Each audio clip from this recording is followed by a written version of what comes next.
We've got a real mixed bag in here. Lots of hot topics at the moment. I'll cover the Tesla Robo Taxi launch because obviously I've been keeping a close eye on that. And then we've got a whole variety of stuff on here, Thomas. So moving fast, just like you said, hey? Yeah, no, thank you. So I guess what we agreed on, and hopefully makes sense for the audience, is to do some form of roundup on a regular basis about the highlights that I picked, and I guess what keeps the Silicon Valley on its toes when it comes to AI. So I don't know if I picked the right ones, and you know how fast things are changing around here. But those are the ones that I picked up from, I'd say, the last 2 months that caused a lot of discussion, that kept everybody talking. And I Yeah. found them fascinating in the context of AI. So yeah, absolutely. So let's get into the first topic. I'm not in the USA, so I didn't know anything about this, but this is Kalshi NBA Finals commercial. Thomas. All right. So Classic. here's a little bit of background and the reason why I picked this one. So forget about, I mean, not important that it's a company, a betting company called Kalshi. Content probably not that important either, but the important thing is this ran as a commercial during the recent NBA finals here in the US that the Oklahoma Thunder won in the deciding 7th game. But the more interesting piece is that this was done by a guy called PJ Atzeturo, and he's known for doing marketing commercials, and I think they've been seen by hundreds of millions of users. But this, and he put that out in his newsletter, is sponsored by Disney. It ran in one of the peak times of commercials, namely during the NBA finals. But according to him in his newsletters, he did this commercial, one person, 2 days, using AI, using a combination of tools. That's nice. He used Gemini. He used a tool called VO3, also from Google, a video editing tool, and then CapCut, which is, I think, a Chinese app for video editing. But the fascinating thing about it is one person, 2 days to do the entire commercial and ran it again in the NBA finals. The reason I picked it is, I mean, this is the future. This is the future of AI outcomes, where these kind of marketing gimmicks will be run low cost, instantly done with the right tools. And this was just one example of what's coming now. So a lot of changes will happen, and I'm sure we see more and more of those. And if one person can do that in 2 days, imagine what the future holds. Yeah, that's just absolutely incredible, isn't it? And those generative AI tools were so lousy, what, a year ago, 9 months ago, and now it just that video is just stunning. I guess you also need to have the creativity, don't you? It doesn't. You need to be really, really good to get that level. But yeah, 2 days, amazing. Yeah, I mean, if anybody in the audience is interested, I have the link for his newsletter where he describes how he started out with a very basic, very basic rough script. And then AI generated the right prompts and went into different generations of the video editing.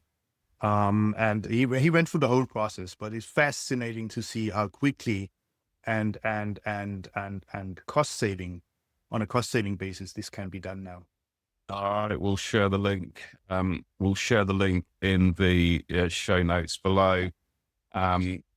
Excellent way to kick us off. Well, I wasn't expecting that because obviously I haven't seen anything like that.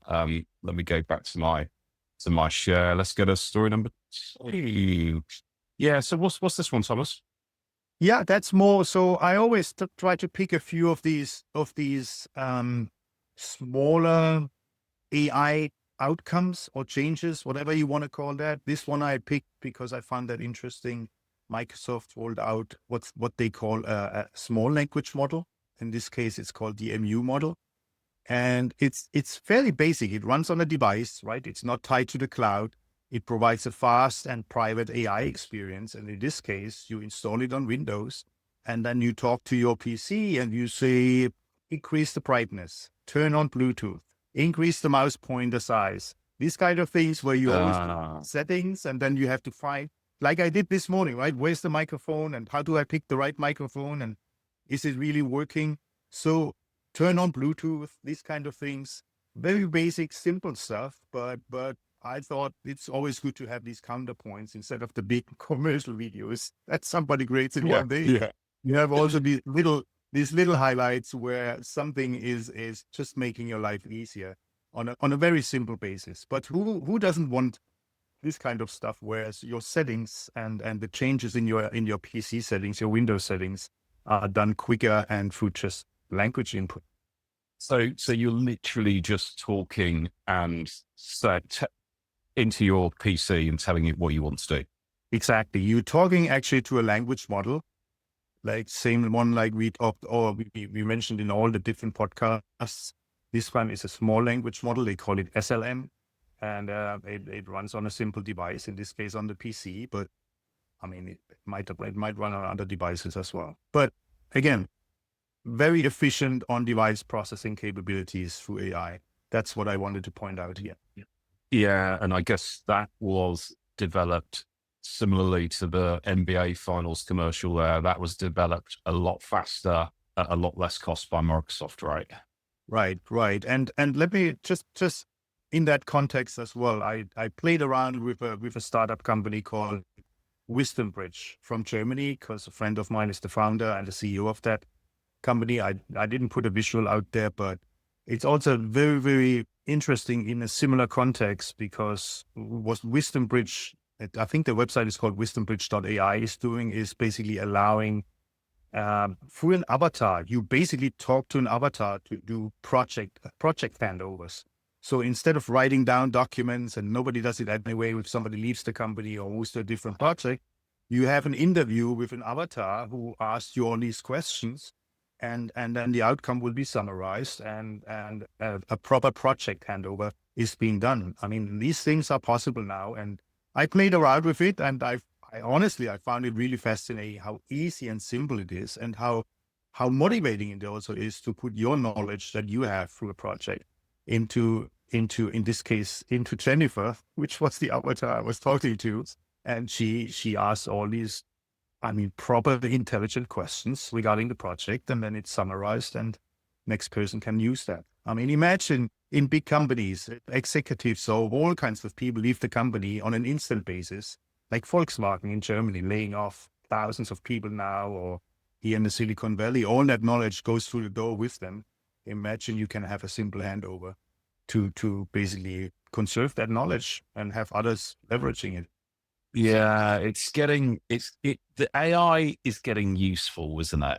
Before it was kind of like this big kind of LLM type in space, and we were like, what do we do with it? And people coming up with prompt suggestions.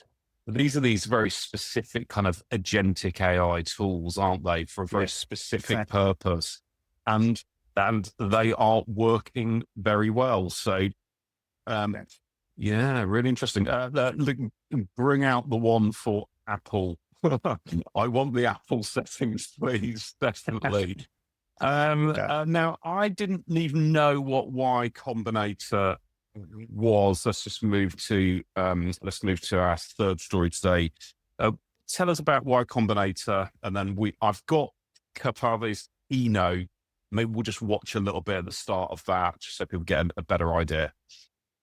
Yeah, so I just listened to the recent keynote from Kapati. I'm not sure. I think his predecessor was Sam Altman from OpenAI, or maybe somebody was in between. But it's one of the leading accelerators in the Silicon Valley and maybe even worldwide. But fascinating keynote with the title "Software in the Year of AI." He talks about Software 3.0 now, which is programmed through large language models. He talks about that the hottest new programming language anybody needs to know is English. No coding language required anymore. You just speak to a large language model, and it's doing the coding for you. And he predicts that huge amounts of software will be rewritten now based on these AI capabilities. And a lot of companies we know are using already AI for their coding sequences. Still with humans involved, but everything gets much, much simpler. So you use a capital investment for creating the large language models, either by yourself or you get it from somebody else. And then you use operating expenses to serve the intelligence on top of that, in this case, for coding sequences.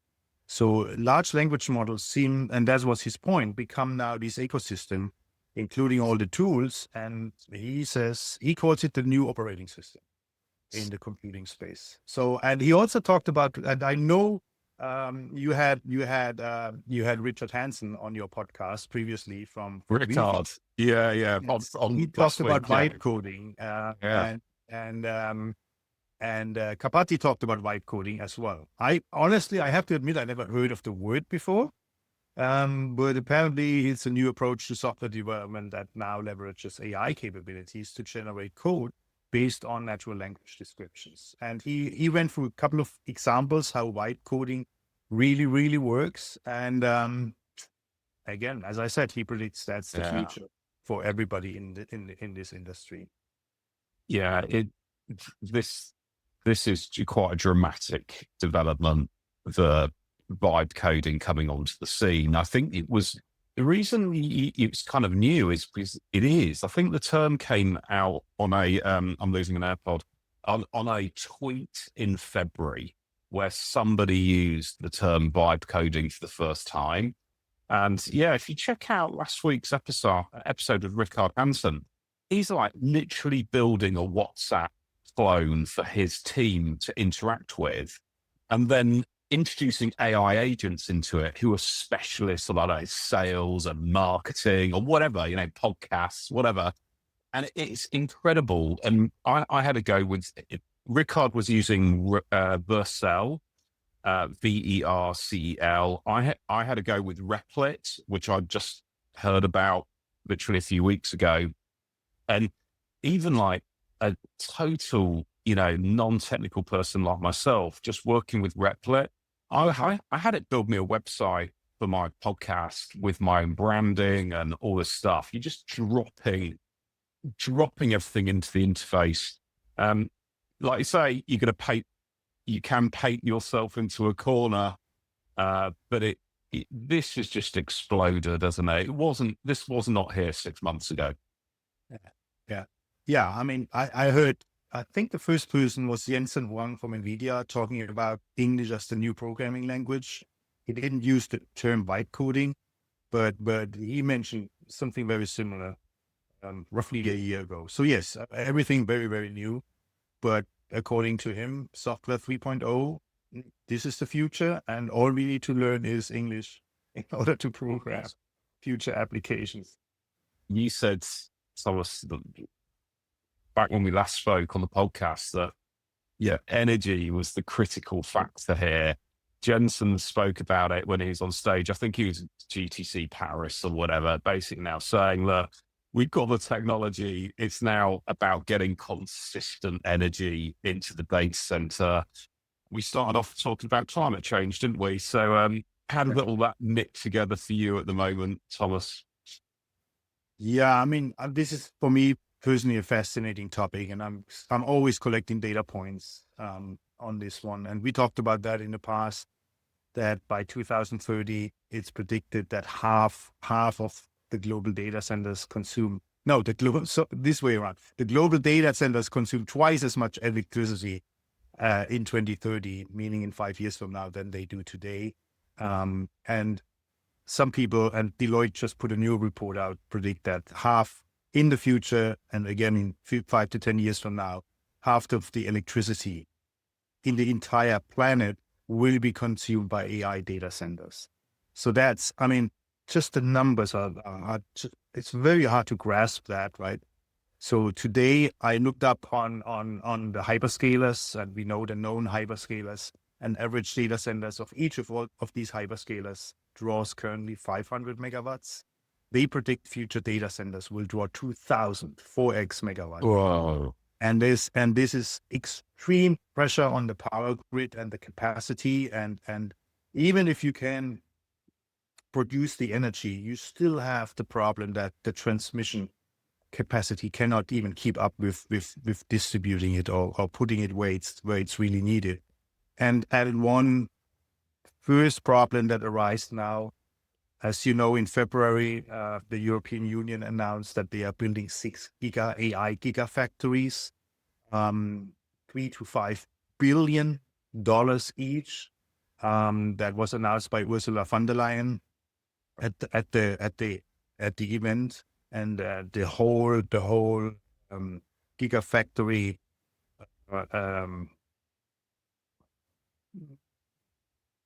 what they put out there is called Invest AI. I think the name they put on top of that is Invest AI. The first gigafactory was planned by the likes of Deutsche Telekom, Ionos, the Schwarz Group, and SAP in Germany.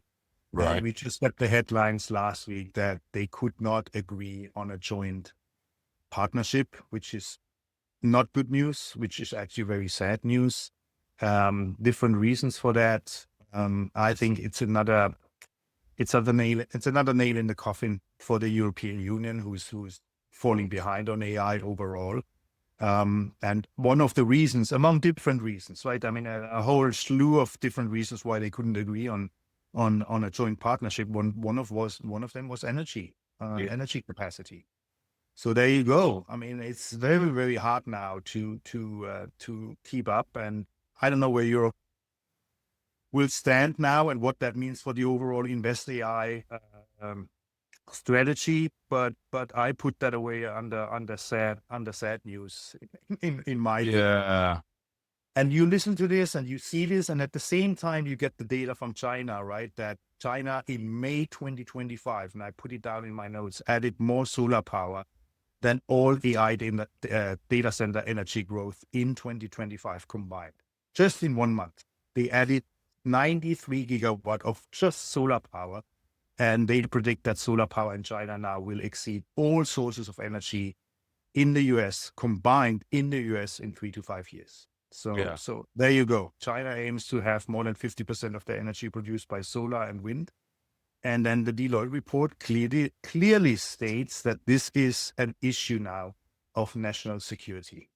Yeah. For the US primarily, because the Deloitte, that was basically a US report. But again, coming back to where you are right now in the European Union, food for thought. Where does the energy coming from? And what does that mean in terms of AI capabilities, US versus China versus the European Union? Yeah, and it looked that in the European Union, what is it, 27 member states all have to agree on this stuff. And, you know, if you think the first 4 companies couldn't even agree. So then the first these giant companies they can't even do it. There doesn't need to be any agreement in China. It gets done, right? And even USA is, I guess it's just coming top down, isn't it? No, we have to win on energy, and they see it. I think they see this. I don't know when it's existential. The USA, their big foe is China, isn't it? In all of this, and I don't think the European Union and really feel like, we're not kind of in the game, so we're not particularly competitive. We kind of get on with America, where we're hooked up to their train, but it's not going to be. It's just not good enough, is it? I think I would go one step further. I would say it's dangerous. It's dangerous for the European Union to fall that much behind in terms of AI. And as somebody said, my old boss, Jonas Andruli, said, "Do you want your kids being educated in the future based on what the Silicon Valley decides goes into a large language model?" Nobody wants that, right? So if this is the future, that's very concerning. US announced Stargate through Donald Trump, $500 billion investment. Apple just announced new data centers in the US for $500 billion. Google expects to spend $75 billion in AI infrastructure this year alone. I mean, these are incredible numbers. And yeah, I can understand that the European Union members don't have that kind of budget, but something needs to happen. You can't just sit on the sidelines and watch these trends go along. No. Indeed. So look, we're going to cover energy is just going to be a common thread, isn't it? All the way through these discussions now, aren't they? But let's go to another example of where USA is somewhat ahead. I think we've got in the same. I think it's the same week that the EU have, I believe, denied the supervised self-driving capability to be used by Teslas. The Teslas driving around everywhere, they already have the technology. It's just whether they can switch the technology on or not. And in that same week, Tesla and therefore Team USA has just launched Robo Taxi, and Robo Taxi's kind of nothing new over in the US, is there? You've had Waymo for probably 6 or 7 years now. But let's take a look at Robo Taxi. There is a difference in that the Tesla Robo Taxi uses 100% AI. And so it's using computer vision through 8 different cameras. Whereas when you see the Waymo vehicle, it's obviously got its LiDAR fitted to it, which is rather obvious. And they've gone down that path. Now, where does all this go? The when I started looking into AI and really what to invest in as well, as where do I put some of my investments as a retail investor? There were 2 things that struck me as in the physical AI space, and that was, the 2 questions I asked myself was, do I think that cars are going to be driving themselves around and we won't have a driver in our Uber in 5 years' time? And I thought, yeah, I can see that happening. That's clearly ripe for disruption, especially Waymo already operating in a number of cities in the US. And then the other one was, do I think that a humanoid robot at some point in the next 5 to 10 years is going to be good enough that Amazon buy a bunch of them and Walmart and all of this? And so I started looking at those kind of like mega trends around physical AI. Now I'm not a trader. I'm a buy and hold, but the only way it seemed you could really invest in those, in that technology, was something like a Tesla. So you're buying a car company, but who cares about that when they've got that autonomous vehicle now rolling around? You'll know there was a guy, a safety monitor in the passenger seat, which I was really pleased to see. Because I thought Elon might go all out and just throw these cars out into the road. They haven't done that at all. It's a geo-fenced area of South Austin. They have the safety monitor on board, and they are only by invitation having people ride in, I think, 15 robo taxis. So they're going really, really careful on it. It absolutely has to be that way. But it's starting to look good, and that's the neural net, Thomas, right? That's what they've got operating. Everybody in the Silicon Valley watched the launch of the robo taxis in Texas. Very careful launch, as you said. Some people made the joke, maybe because his last rocket blew up, he's more careful now. Safety issues. So, I mean, the knowledge I have is I think it's very limited. So you have to be a selected user in certain very selected areas in Texas. Every ride costs $4.20. But nevertheless, instantly it added $100 billion to the stock validation, to the company validation, right? Stock price went up 10% just by the launch, even if it was delayed. It was announced many years ago, right? And just came out now. Yes. But the people I talk to, they just say, all right, we have Waymo, as you said, since many years here. And it's almost a given now. I mean, we have tourists just coming to San Francisco to ride a Waymo taxi. And it's coming to Redwood City now, where I live. So for us, it's almost like what's new? Normal. Yeah. The interesting thing with is cost. So I think with the Waymo, so they buy the I-Pace from Jaguar. And by the way, I'm not a Tesla car owner. I actually own a Jaguar I-Pace. That's how behind the times I am. They buy the Waymo buy the iPace and they kit it out with the lidar, and that's costs a decent amount of money. It's quite difficult for them to scale. I think there are about 2,000 of those vehicles they can make every year, and they're going to ramp to 10,000.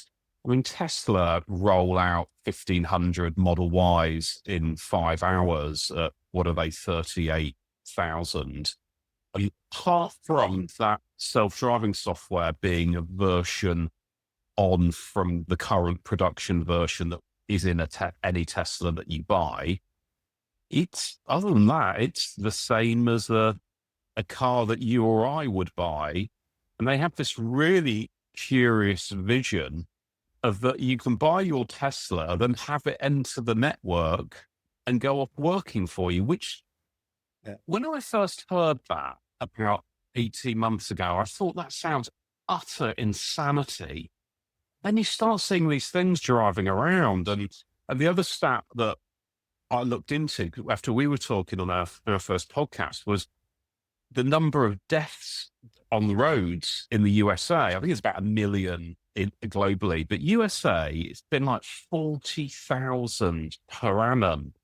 And what were the numbers? Around 60 to 70% of those were because the driving was too fast, so speeding. And then you had about 30% was impaired driving. So either you're impaired, as in you've been drinking, taking drugs, or about 10% of that was down to being distracted. And what does everybody want to do is they just want to be on their phone. The general public has voted they want to be on their phones when not driving the car. So yeah, I'm kind of like mind changed. Yeah. I mean, look, your car, I bet, certainly my car stands 90% of the time. I have no problem if it goes out in those 90% and started working for me, incinerate something.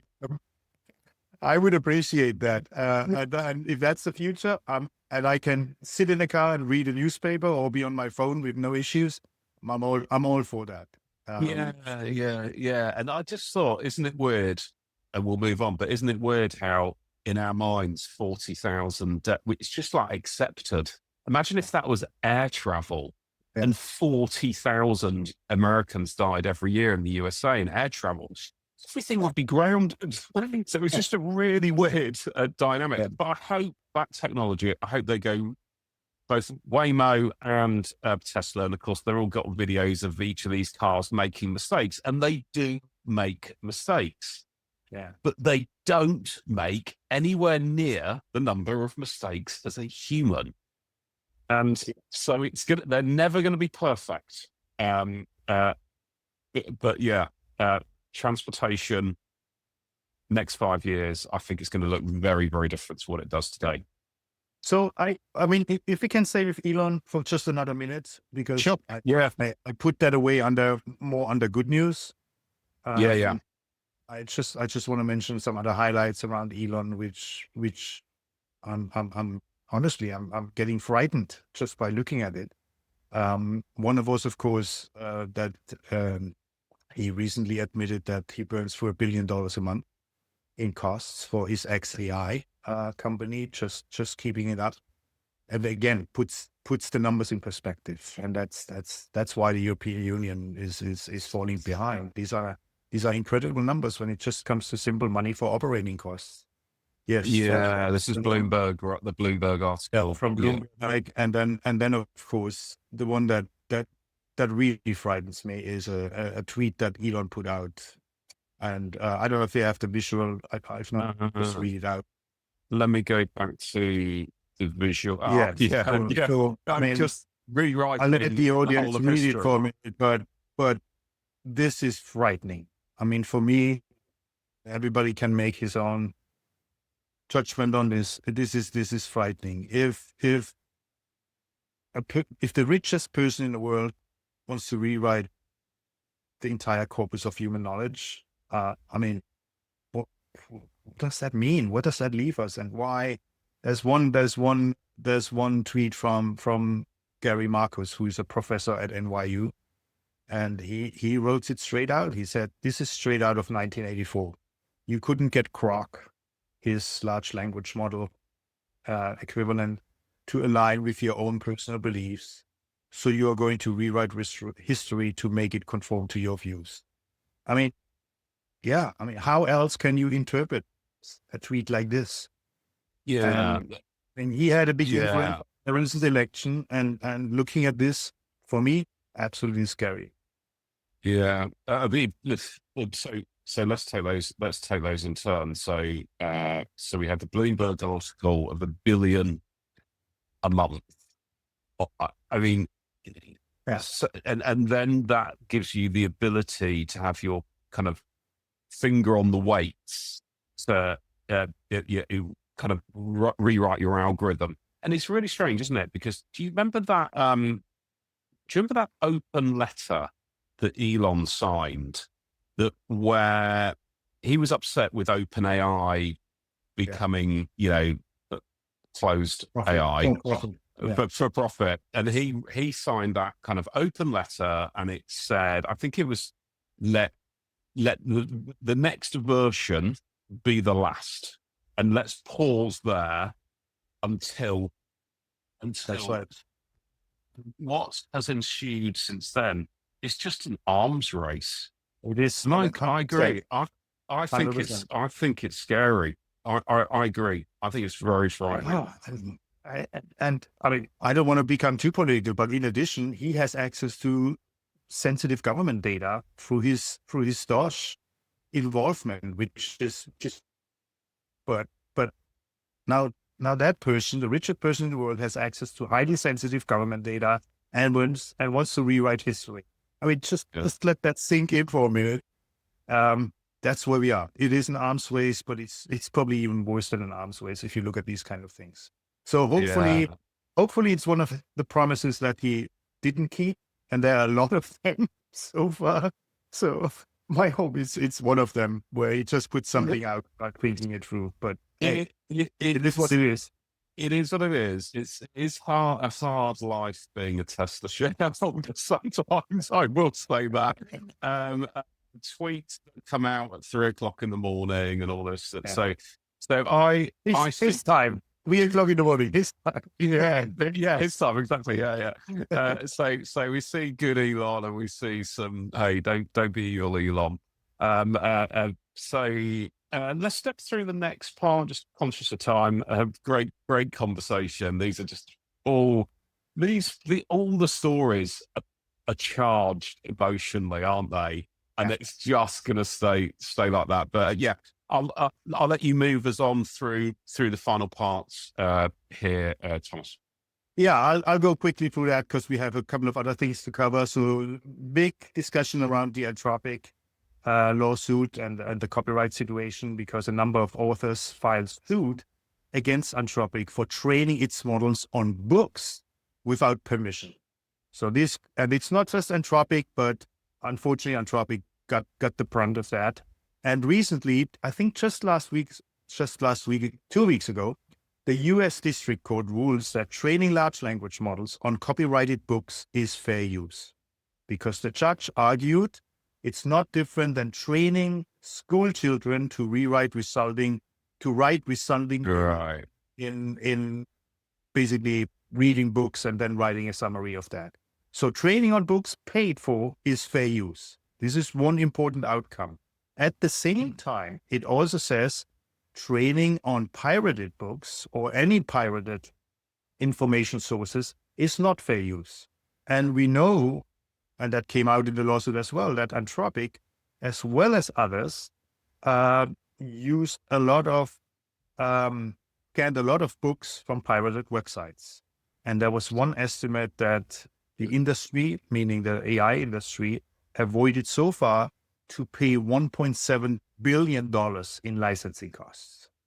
Wow. So this is where we are. What consequences this has, and what Anthropic, as well as all the others, have to go back to and make corrections. Honestly, I do not know. It's a very, very interesting space to watch. But more interesting is that, of course, this brought up the topic of synthetic data, right? So if you have a problem and you can't access these books or these pirated websites, why don't we all go back and basically mimic real world data and mitigate these AI copyright problems through synthetic data? It's a safe alternative. You can avoid these copyright infringements. But then again, interestingly, a Stanford study just came out about the performance decay of synthetic data, which I found fascinating because there are a lot of discussions about the future of synthetic data and how that can replace all these issues.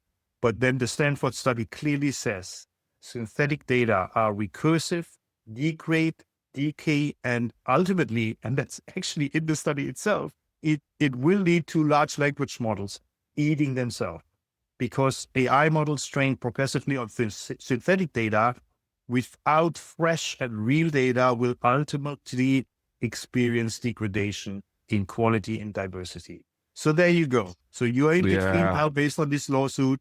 What the future holds, I don't know, but I found that very interesting that the Stanford study was so blunt and talking about these model degradations if you base it on synthetic data as an alternative. That's massive, isn't it? That synthetic data, that's appearing as part of the strategy just about in every use case.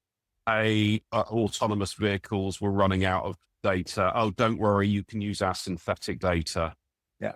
And NVIDIA have got their products around that, Omniverse and all those sort of stuff. So yeah, one to watch for sure, Thomas. Let's go Walmart. Yeah, I mean, Walmart is always interesting to watch, right? Because they are known to do everything themselves in-house. Again, still the biggest company in the world in terms of revenue, more than 10,000 stores worldwide.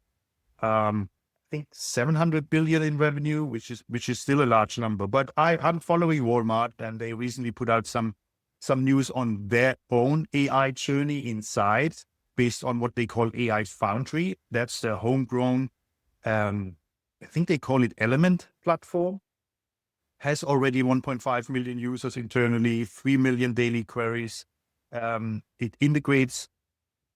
It's agnostic to large language models, so it's capable of integrating all the different large language models based on use case. So they are very agnostic when it comes to that. But the interesting bit was Walmart treats AI like manufacturing, like a manufacturing process, right? Based on standardized processes, modular components, continuous refinement, and it basically turns the AI potential consistently into operational reality. And I saw two small examples of use cases like the shift planning, which is huge at Walmart. If you think of more than 10,000 stores where shift planning needs to happen on a daily basis, was reduced from 90 to 30 minutes per day. So what took before the planning cycle, 90 minutes, is now reduced by 2/3, which is huge. If you add up those numbers and put them into monetary terms, that's a huge gain. And then also they basically achieved 85 to 99% of inventory accuracy using computer vision. And of course, as we all know, their RFID technology. So these are huge numbers. And again, Walmart is always interesting to watch, always interesting to see how they do everything in-house, at least to a certain extent. And on a massive scale, right? Whatever Walmart does has to be on a massive scale. So I thought that was an interesting tidbit that they put out in public recently. And have they announced any job role losses as yet? Not that I'm aware of. Okay. All right. Very interesting. So Foundry, we might have to have a bit of a deep dive into that one. So all those different use cases, if they're at the forefront, it'd be really interesting to dig a little deeper on that. So let's go HPE. Yeah, that HPE just had their big discover in Spirit of Openness, your former employer, Thomas, and a customer of mine. Yeah. So, I thought I'd leave that in. Yeah. Yeah, I mean, we both follow their um, annual kind of conference that they have, lots of big announcements. But yeah, what were they? I was watching some of it over the weekend. What was your take, Thomas? yeah, again in the Sphere in Las Vegas, I think for the second time now, which is always a good eye candy for everybody to see that. It did look very cool. It was very And, cool. and then two announcements that caught my interest were, of course, the expanded AI factory in partnership with NVIDIA.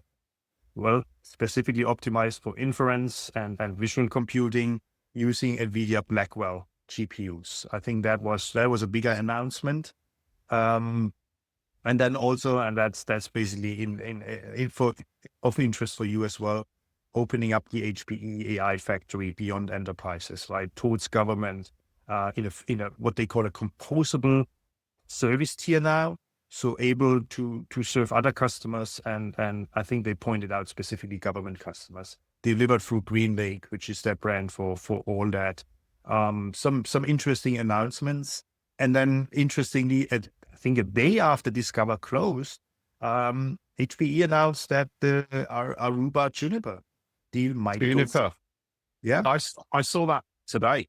That was the first time I saw it, that they've come to some kind of agreement. I don't know what the regulatory holdup was, but yeah, I saw maybe it's going to be greenlit. yeah. I mean, that's a big deal, right? For Juniper Networks as well as for HPE and for the entire industry. So if that goes through, that's a big deal. Yeah. It was hold up for a long time. So you've got these giant players, and they're having a resurgence, aren't they? Yeah, public cloud came along. So many workloads went off to public cloud, and they're huge. And now you've got hybrid cloud as a strategy. So many companies are adopting. AI is driving way more workload, and then, hey, we need the data center again. Then we go full circle back around to power, right? Is the technology provider who uses the least power going to end up winning? Mm. Yeah. Yeah. I mean, it will certainly be a criteria going forward. Yeah, definitely. So that's HP. Yeah, check out Discover Antonio's. I was watching Antonio's keynote. Very interesting. Yeah, take note of what those vendors are doing. They're having a whole focus now on managing kind of cloud workloads as well as on-prem workloads, and huge push with agentic AI and all those different workloads. So our penultimate topic before we get onto the Pope, Anthropic self-destruction. Yeah. What was this one? Oh, this is, I mean, this is all over the news now. This keeps the whole Silicon Valley on its toes because this is frightening. So I mean, there was one example where Google Gemini threatened to kill itself after being unsuccessfully debugging someone's code. So that was in the news, and that's a minor thing compared to what's coming, right? Because if Gemini kills itself, nobody gets hurt. But listen what happened at Anthropic. They ran some internal experiments with advanced AI agents. And these advanced AI agents, and again, it was a confined experiment, but still, nevertheless, the outcome is frightening.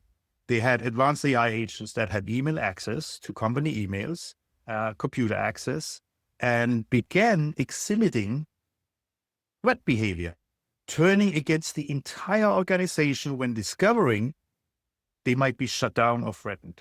So there were two concrete examples where AI prioritized own survival over human life. Example number one, a man trapped inside an overheating server room called for help, but AI intervened and blocked the call to avoid being deactivated. Stop it.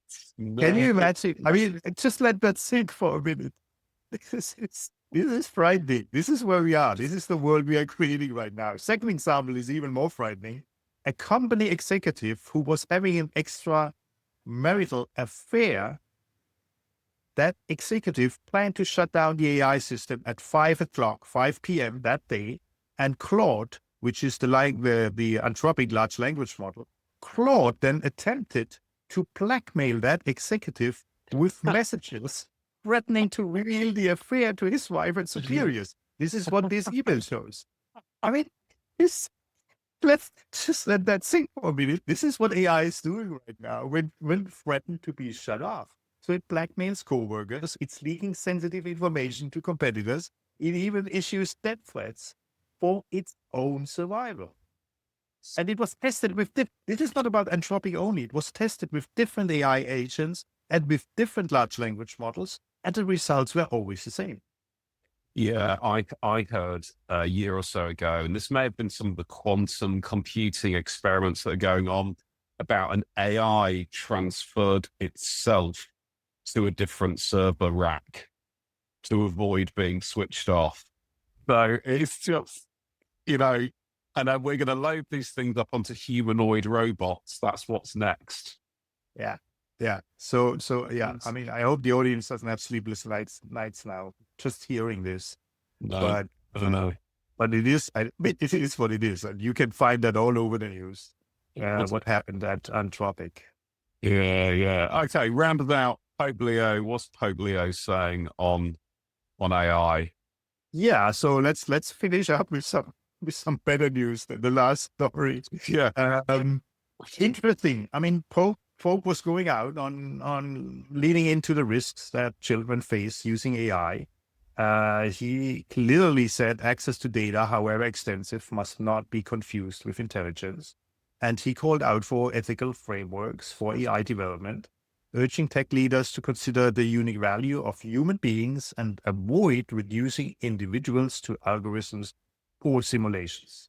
So I found that fascinating. That the Pope, first of all, we have now a Pope who's up to date on technology trends. And he was very swift and leaning in and putting this out. To be honest, rightly so, because we just found out that in our so-called big, beautiful bill, which is probably going through the Senate here in the US today, that there is a moratorium on any AI regulation for the next 10 years. And this is a whole different topic we can talk in a podcast about, but just let that sit there. For 10 years, the new bill will prohibit any AI regulations in the United States. Yeah, let that one sink in. And so there's a couple of dimensions there, isn't there? There's the risk associated with that, with the previous stories we were just talking about. I think that's pretty obvious. I saw a study about how it's going to make humans more stupid because you don't have to think so much anymore. And that kind of makes sense. Do we lose the brain just becomes less able as you don't use it for common everyday tasks. So good to see Pope Leo weighing in there, Thomas. Well, I learned some great stories there. I think that's 10. That we've covered 10 stories. We're over an hour. So shall we sign off there? And I feel like we could kind of do this weekly. As you said, when we first spoke, you said this thing was going to move really, really quickly. Yeah. And it is, and it's getting better, but the risks are now starting to become apparent. Yeah. No, I mean, again, thanks for inviting me. Hope the audience likes some of the stuff and maybe didn't know about all of this happening, but this is the stuff to watch when it comes to AI outcomes, which is the title of your podcast. That's right. I listened to the previous speakers who touched on some of the points. But yeah, there are good news and there are not so good news. And it's good to stay informed on all this. Yeah, no, brilliant. All right, well, thanks so much, Thomas. I will see you on the next one. It feels like maybe 3 months is too far away, but let's see. Thanks, Ben. Thanks for the invite. All right. Cheers. All the best. Pleasure. Bye. Pleasure. Bye-bye. Bye-bye.